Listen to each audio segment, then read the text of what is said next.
ನಮಸ್ತೆ ವೀಕ್ಷಕರೇ, Indian YouTuber ರೇಣು ಚಾನೆಲ್ಗೆ ಸ್ವಾಗತ. ನಾನು ಇವತ್ತು 4 ಹ್ಯಾಪಿ ಬಿಸ್ಕಿಟ್ನಿಂದ ಚಾಕ್ಲೇಟ್ ಕೇಕನ್ನು ಮನೆಯಲ್ಲಿ ಈಸಿಯಾಗಿ ಹೇಗೆ ಮಾಡೋದಂತ ಹೇಳ್ಕೊಡ್ತಾ ಇದ್ದೀನಿ. ಇದನ್ನು ತುಂಬ ಈಸಿಯಾಗಿ ಮನೆಯಲ್ಲಿ ಮಾಡ್ಕೋಬಹುದು.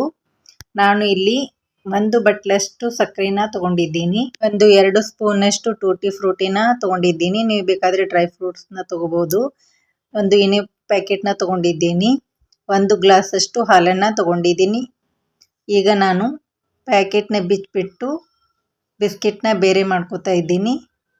ಈಗ ಎಲ್ಲವನ್ನು ಈ ರೀತಿ ಬಿಸ್ಕೆಟ್ನ ಈ ರೀತಿ ಮಾಡಿಬಿಟ್ಟು ತೆಗೆದುಬಿಟ್ಟು ಒಂದು ಮಿಕ್ಸಿ ಜಾರಿಗೆ ಇದನ್ನು ಸಣ್ಣ ಸಣ್ಣದಾಗಿ ಪೀಸ್ ಮಾಡಿ ಹಾಕ್ಕೊಳ್ಬೇಕು. ಎಲ್ಲವನ್ನು ಈ ರೀತಿ ಚಿಕ್ಕ ಚಿಕ್ಕ ಪೀಸ್ಗಳಾಗಿ ಮಾಡ್ಕೊಂಬಿಟ್ಟು ನೈಸಾಗಿ ಪೌಡರ್ ಆಗಿ ಮಾಡ್ಕೋಬೇಕು. ಈ ರೀತಿ ಚಿಕ್ಕ ಚಿಕ್ಕದಾಗಿ ಪೀಸ್ಗಳನ್ನು ಮಾಡ್ಕೋಬೇಕು. 4 ಬಿಸ್ಕೆಟನ್ನು ಈ ರೀತಿ ಸಣ್ಣದಾಗಿ ಪೀಸ್ಗಳನ್ನು ಮಾಡಿಬಿಟ್ಟು ತಗೋಬೇಕು. ನೀವು ಎಷ್ಟು ನೈಸಾಗಿ ಪೌಡರ್ನ ಮಾಡ್ಕೋತೀರೋ ಅಷ್ಟು ಚೆನ್ನಾಗಿ ಕೇಕ್ ಚೆನ್ನಾಗಿ ಬರುತ್ತೆ. ಈ ರೀತಿ ಅಷ್ಟು ಬಿಸ್ಕೆಟ್ನ ಪೀಸ್ಗಳಾಗಿ ಮಾಡ್ಕೋಬೇಕು. ಇದನ್ನು ನೀವು ಈಸಿಯಾಗಿ ಮನೆಯಲ್ಲಿ ಮಾಡ್ಕೋಬಹುದು. ಇದು ತುಂಬಾ ಈಸಿಯಾಗಿ ಟೇಸ್ಟಿಯಾಗಿ ಬರುತ್ತೆ. ಕಡಿಮೆ ಸಮಯದಲ್ಲಿ ನೀವು ಇದನ್ನು ಮಾಡ್ಕೋಬಹುದು. ಈ ರೀತಿ ಪೀಸ್ ಮಾಡಿಬಿಟ್ಟು ನೈಸಾಗಿ ಪೌಡ್ರನ್ನ ಮಾಡ್ಕೋಬೇಕು. ಈ ರೀತಿ ನೈಸಾಗಿ ಪೌಡ್ರ್ ಇರಬೇಕು. ಈ ರೀತಿ ಮಾಡ್ಕೋಬೇಕು. ಈಗ ಒಂದು ಬೌಲ್ನ ತೊಗೊಳ್ತಿದ್ದೀನಿ. ಅದಕ್ಕೆ ಪೌಡ್ರ್ ಮಾಡ್ಕೊಂಡು ಬಿಸ್ಕಿಟ್ ಪೌಡ್ರನ್ನ ಹಾಕ್ಕೊಳ್ತಾ ಇದ್ದೀನಿ. ಬೌಲ್ನ ಪಕ್ಕಕ್ಕೆ ಇಟ್ಬಿಟ್ಟು ಈಗ ಒಂದು ಮಿಕ್ಸಿ ಜಾರ್ಗೆ ಸಕ್ಕರೆನ ಪೌಡ್ರ್ ಮಾಡ್ಕೊಳ್ತಾ ಇದ್ದೀನಿ. ಇದನ್ನು ಕೂಡ ನೈಸಾಗಿ ಪೌಡ್ರ್ ಮಾಡ್ಕೋಬೇಕು. ಈ ರೀತಿ ಚೆನ್ನಾಗಿ ನೈಸಾಗಿ ಪೌಡ್ರನ್ನ ಮಾಡ್ಕೋಬೇಕು. ಈಗ ಇದನ್ನು ಅದೇ ಬೌಲ್ಗೆ ನಿಮ್ಗೆ ಎಷ್ಟು ಸಿಹಿ ಬೇಕೋ ಅಷ್ಟು ನೀವು ಸಿಹಿನ ಯೂಸ್ ಮಾಡ್ಕೋಬೋದು. ನಾನು ಇಲ್ಲಿ ಆಲ್ರೆಡಿ ಬಿಸ್ಕಿಟ್ನಲ್ಲಿ ಸಿಹಿ ಇರೋದ್ರಿಂದ 4 ಟೇಬಲ್ ಸ್ಪೂನಷ್ಟು ಸಕ್ಕರೆ ಪೌಡರ್ನ ಹಾಕ್ಕೊಳ್ತಾ ಇದ್ದೀನಿ. ನೀವು ಬೇಕಾದರೆ ಹೆಚ್ಚಿಗೆ ಹಾಕ್ಕೋಬೋದು. ಇದನ್ನು ಚೆನ್ನಾಗಿ ಮಿಕ್ಸ್ ಮಾಡ್ಕೋಬೇಕು. ಈ ರೀತಿ ಚೆನ್ನಾಗಿ ಮಿಕ್ಸ್ ಮಾಡ್ಕೊಳ್ತಾ ಹಾಲನ್ನು ಸ್ವಲ್ಪ ಉಗುರು ಬಿಸಿ ಇರುವ ಹಾಲನ್ನು ಈ ರೀತಿ ಸ್ವಲ್ಪ ಸ್ವಲ್ಪ ಹಾಕ್ತಾ ಕೇಕ್ ಬ್ಯಾಟರ್ನ ಹದ ರೀತಿಯಲ್ಲಿ ಈ ರೀತಿ ಚೆನ್ನಾಗಿ ಮಿಕ್ಸ್ ಮಾಡ್ಕೋಬೇಕು. ಸ್ವಲ್ಪ ಸ್ವಲ್ಪನೇ ಹಾಕ್ಕೊಳ್ತಾ ಈ ರೀತಿ ಒಂದೇ ಡೈರೆಕ್ಷನಲ್ಲಿ ಈ ರೀತಿ ಚೆನ್ನಾಗಿ ಬಿಸ್ಕೆಟ್ನ ಬ್ಯಾಟರ್ನ ಈ ರೀತಿ ರೆಡಿ ಮಾಡ್ಕೋಬೇಕು.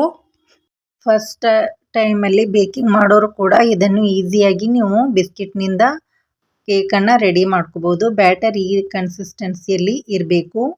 ಅದಕ್ಕೆ ನಾನು ಟೂಟಿ ಫ್ರೂಟಿನ ಹಾಕ್ಕೊಳ್ತಾ ಇದ್ದೀನಿ. ನೀವು ಬೇಕಾದರೆ ಡ್ರೈ ಫ್ರೂಟ್ಸ್ನ ಕಟ್ ಮಾಡಿ ಹಾಕ್ಕೋಬೋದು. ನಾನು ಇಲ್ಲಿ 2 ಟೇಬಲ್ ಸ್ಪೂನಷ್ಟು ಡ್ರೈ ಫ್ರೂಟ್ಸ್ನ ತಗೊಂಡು ಈ ರೀತಿ ಚೆನ್ನಾಗಿ ಮಿಕ್ಸ್ ಮಾಡ್ಕೋಬೇಕು. ಈಗ ಇದರಲ್ಲಿ ಅರ್ಧ ಟೀ ಸ್ಪೂನಷ್ಟು ಇನೋನ್ ಪೌಡರ್ನ ಹಾಕ್ಕೊಳ್ತಾ ಇದ್ದೀನಿ. ನೀವು ಬೇಕಾದರೆ ಬೇಕಿಂಗ್ ಪೌಡರ್ ಬೇಕಿಂಗ್ ಸೋಡಾನ ಹಾಕ್ಕೋಬಹುದು.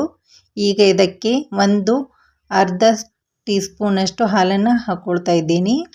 ಈಗ ಇದನ್ನು ಒಂದೇ ಡೈರೆಕ್ಷನಲ್ಲಿ ಸ್ಲೋ ಆಗಿ ಈ ರೀತಿ ಮಿಕ್ಸ್ ಮಾಡ್ಕೋಬೇಕು. ಓವರಾಗಿ ಮಿಕ್ಸ್ ಮಾಡ್ಕೋಬಾರ್ದು.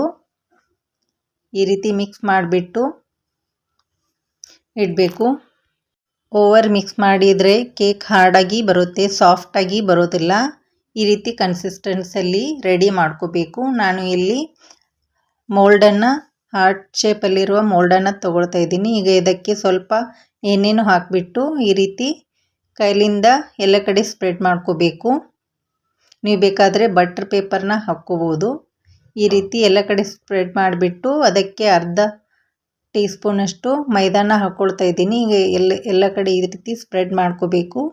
ಎಲ್ಲ ಕಡೆ ಈ ರೀತಿ ಚೆನ್ನಾಗಿ ಹರಡಿಸ್ಕೊಳ್ಬೇಕು. ಈ ರೀತಿ ಸ್ಪ್ರೆಡ್ ಮಾಡಿಬಿಟ್ಟು ಈ ರೀತಿ ಚೆನ್ನಾಗಿ ಸ್ಪ್ರೆಡ್ ಮಾಡ್ಕೋಬೇಕು. ಈ ರೀತಿ ಮಾಡ್ಕೊಳ್ಳೋದ್ರಿಂದ ಕೇಕ್ ಚೆನ್ನಾಗಿ ಬಿಟ್ಕೊಂಡು ಬರುತ್ತೆ. ಈಗ ಇದಕ್ಕೆ ರೆಡಿ ಮಾಡ್ಕೊಂಡಂಥ ಬ್ಯಾಟರ್ನ ಹಾಕ್ಕೊಳ್ತಾ ಇದ್ದೀನಿ. ಈಗ ಇದನ್ನು ನೀವು ತುಂಬ ಕಡಿಮೆ ಸಮಯದಲ್ಲಿ ಕೂಡ ಮಾಡ್ಕೋಬೋದು. ಫಟಾಫಟ್ ಅಂತ ರೆಡಿ ಆಗುತ್ತೆ. ಈಗ ಈ ರೀತಿ ಹಾಕಿಬಿಟ್ಟು ಟ್ಯಾಪ್ ಮಾಡ್ಕೋಬೇಕು. ನೀವು ಈ ರೀತಿ ಬಿಸ್ಕಿಟ್ ಇದ್ದರೆ ಮಕ್ಕಳಿಗೆ ಈಸಿಯಾಗಿ ಫಟಾಫಟ್ ಅಂತ ಕಡಿಮೆ ಸಮಯದಲ್ಲಿ ಮಾಡ್ಕೊಳ್ಬಹುದು. ಇದು ತುಂಬಾ ಈಸಿ ಅಂತ ಕೇಕ್ ರೆಡಿಯಾಗಿದೆ. ಈಗ ಇದನ್ನು ಟ್ಯಾಪ್ ಮಾಡ್ಕೋಬೇಕು. ಬಬಲ್ಸ್ ಇಲ್ಲದ ಹಾಗೆ ಈ ರೀತಿ ಟ್ಯಾಪ್ ಮಾಡಿಬಿಟ್ಟು ಮೇಲೆ ಟೂಟಿ ಫ್ರೂಟಿನ ಹಾಕ್ಕೊಳ್ತಾ ಇದ್ದೀನಿ. ನೀವು ಬೇಕಾದರೆ ಡ್ರೈ ಫ್ರೂಟ್ಸ್ನ ಆ್ಯಡ್ ಮಾಡ್ಕೋಬೋದು. ಮೇಲೆ ಈ ರೀತಿ ಹಾಕಿಬಿಟ್ಟು ನಾನು ಇಲ್ಲಿ ಕಡಾಯಿಲಿ ಇದನ್ನು ಬೇಕ್ ಮಾಡ್ಕೋತಾ ಇದ್ದೀನಿ. ನೀವು ಬೇಕಾದರೆ ಓವನಲ್ಲಿ 180 ಡಿಗ್ರಿಯಲ್ಲಿ 15 ನಿಮಿಷ ಪ್ರೀ ಹೀಟ್ ಮಾಡಿಕೊಂಡು 45 ನಿಮಿಷ ಬೇಕ್ ಮಾಡ್ಕೋಬೇಕು. ನಾನು ಇಲ್ಲಿ ಕಡಾಯಲ್ಲಿ 10 ನಿಮಿಷ ಪ್ರೀ ಹೀಟ್ ಮಾಡಿಕೊಂಡು 45 ನಿಮಿಷ ಬೇಕ್ ಮಾಡ್ಕೋತಾ ಇದ್ದೀನಿ. ಈಗ ಇದು ಆಗಿದೆ. ಈಗ ಇದನ್ನು ಒಂದು ಬಟ್ಟೆ ಸಹಾಯದಿಂದ ಒಂದು ಅರ್ಧ ಗಂಟೆವರೆಗೆ ತಣ್ಣಗಾಗಲು ಬಿಡಬೇಕು. ಈ ರೀತಿ ಮಾಡ್ಕೊಳ್ಳೋದ್ರಿಂದ ಕೇಕ್ ತುಂಬಾ ಈಸಿಯಾಗಿ ಬರುತ್ತೆ. ಈಗ ನೋಡಿ ಅರ್ಧ ಗಂಟೆ ಆಗಿದೆ. ಕೇಕ್ ಬಿಸಿ ಇದ್ದಾಗ ತೆಗೆದ್ರೆ ಅದು ಕೇಕ್ ಚೆನ್ನಾಗಿ ಬೇಕಾಗಿರುತ್ತಿಲ್ಲ. ಈಗ ತಣ್ಣಗಾಗೋದ್ರ ತೆಗೆದ್ರೆ ಕೇಕ್ ಚೆನ್ನಾಗಿ ಸಾಫ್ಟಾಗಿ ಬರುತ್ತೆ. ಈಗ ನಾನು ಚಾಕುವಿನ ಸಹಾಯದಿಂದ ಈ ರೀತಿ ಎಲ್ಲ ಕಡೆ ಈ ರೀತಿ ಕೇಕನ್ನು ಬಿಡಿಸ್ಕೊಂಡಿದ್ದೀನಿ. ಈಗ ಇದನ್ನು ಟ್ಯಾಪ್ ಮಾಡಿಬಿಟ್ಟು ಕೇಕನ್ನು ನೋಡಿ, ಈಗ ಸಾಫ್ಟ್ ಆದಂಥ ಚಾಕ್ಲೇಟ್ ಕೇಕ್ ರೆಡಿಯಾಗಿದೆ. ನೀವು ಕೂಡ ಇದನ್ನು ಮನೆಯಲ್ಲಿ ಈಸಿಯಾಗಿ ಮಾಡ್ಕೋಬಹುದು. ಎಷ್ಟು ಸಾಫ್ಟಾಗಿ ಬಂದಿದೆ ಅಂತ ನೋಡಿ. ಮೈದಾ ಬಳಸದೆ ಕೇವಲ 4 ಬಿಸ್ಕಿಟ್ನಿಂದ ನೀವು ಹೆಲ್ದಿ ಆದಂಥ ಕೇಕನ್ನು ರೆಡಿ ಮಾಡ್ಕೋಬೋದು. ಮಕ್ಕಳು ಕೂಡ ಇದನ್ನು ಇಷ್ಟಪಟ್ಟು ತಿಂತಾರೆ. ಈಗ ನೋಡಿ ಕಟ್ ಮಾಡಿ ತೋರಿಸ್ತಾ ಇದ್ದೀನಿ ಎಷ್ಟು ಸಾಫ್ಟಾಗಿ ಬಂದಿದೆ ಅಂತ. ನೋಡಿ ಎಷ್ಟು ಸಾಫ್ಟಾಗಿ ಸ್ಪಾಂಜಿಯಾಗಿ ಬಂದಿದೆ ಅಂತ. ನೀವು ಕೂಡ ಇದನ್ನು ಮಾಡ್ಕೋಬೋದು. ನೋಡಿ ಎಷ್ಟು ಸಾಫ್ಟಾಗಿ ಬಂದಿದೆ.